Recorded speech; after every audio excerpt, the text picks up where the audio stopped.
Donc le GIN, pour ceux qui n'ont pas encore compris, c'est un collectif, donc ce n'est pas politique, ce n'est pas un syndicat, arrêtez de me demander, ce n'est pas une association, il n'y a pas de président, pas de secrétaire général. Le web est en train de fédérer tous les médias, alors qu'avant les médias traditionnels se servaient du web pour exister.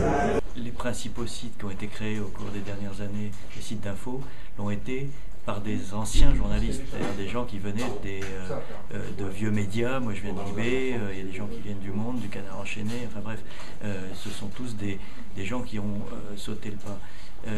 Et je pense qu'ils ont ouvert une brèche dans laquelle se sont engouffrés des jeunes qui arrivaient sur un marché du travail totalement bouché, et tout d'un coup il y a une grande porte qui s'est ouverte en disant l'avenir du journalisme c'est par là, avec une grande flèche. Je pense qu'ils ont une plus grande solidarité entre eux d'un média à l'autre, et qu'il y aura peut-être parfois plus de feeling et de proximité entre un web journaliste de tel média et de tel autre média qui sont tous les deux sur le web, et ça crée des liens, alors que avant on était peut-être plus proches au sein d'une même enseigne en disant voilà, nous on est tous sous cette bannière-là et les autres ils sont à l'extérieur. Moi je pense que c'est plutôt une force d'être la génération charnière qui n'est pas tout à fait digital native et en même temps qui est depuis longtemps qui connaît tous les codes d'internet et tout ça, et qui est aussi la génération jeux vidéo, la génération série, donc toute une manière de raconter les choses. Mon chef de service, quand je suis arrivé, m'a expliqué que Firefox, c'était l'intranet du journal. Et donc du coup, je me suis rendu compte qu'il passait à côté de plein de sujets. Ouais, je pense qu'ils ont mis du temps à se rendre compte de la puissance de l'outil. Je pense qu'ils mettent du temps et c'est pas encore fait, quoi.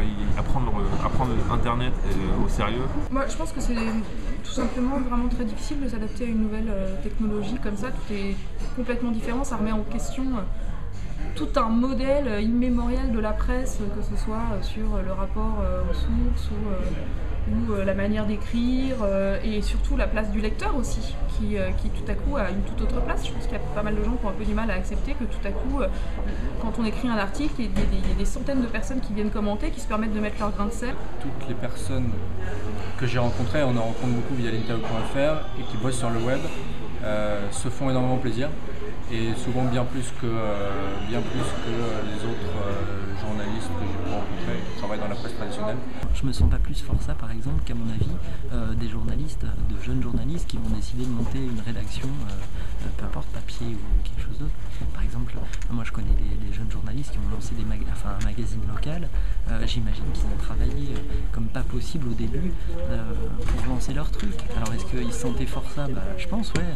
Si dire c'est forçat que de passer 12 heures par jour dans son bureau ou même sur le terrain, mais à travailler énormément pour pas gagner beaucoup au début, j'imagine que tous ceux qui lancent des titres de presse, etc. ont connu ça. Alors bon voilà, moi je suis pas trop... non, je me sens pas forçat spécialement, non. En 2000, j'avais 32, 33 ans et je me suis retrouvé à la tête d'une rédaction web. À ce moment-là, ça faisait 10 ans que j'étais sorti de l'école de journalisme, et on a fait une réunion des 10 ans d'anciens combattants 10 ans après, et je venais d'être nommé, et les gens de ma promotion comprenaient absolument pas. Ils disaient mais qu'est-ce que tu vas faire au service informatique, qu'est-ce que tu vas faire sur internet, pourquoi tu arrêtes le journalisme, etc. Ils comprenaient pas. Les techniques du journalisme, l'objectif du journalisme, les principes pédagogiques, informatifs, éditorial, mais appliqués à un autre support qui est un support synthétique, celui qui est devenu Internet, sur lequel on peut avoir absolument tout ce qui fait le journalisme dans les autres domaines, soit en presse écrite, en radio ou en télé, avec l'apport de l'interaction et du contact direct avec les lecteurs, avec le commentaire, avec le débat, qui du coup transforme le journaliste aussi bien en informateur du grand public, qui aide les gens à se faire l'opinion, mais également en lanceur de débat, qui au travers des réseaux sociaux, mais aussi tout simplement au travers des forums et au travers des commentaires en dessous des articles, motive et stimule le débat entre ses lecteurs.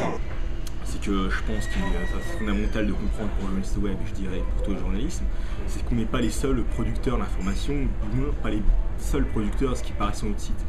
Il y a des gens qui commandent, il faut les regarder, les écouter, parfois leur répondre.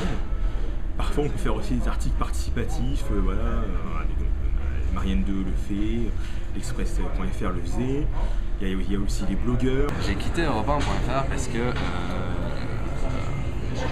l'ambition du site reste d'être un compagnon de la radio. Il y a encore peu de sujets propres, j'avais envie de me spécialiser, j'avais envie d'avoir un peu de temps pour faire des sujets, j'avais envie de pouvoir produire de temps en temps des analyses, d'exprimer mon point de vue peut-être, assez largement. Il faut qu'elle prenne le pouvoir, il faut qu'elle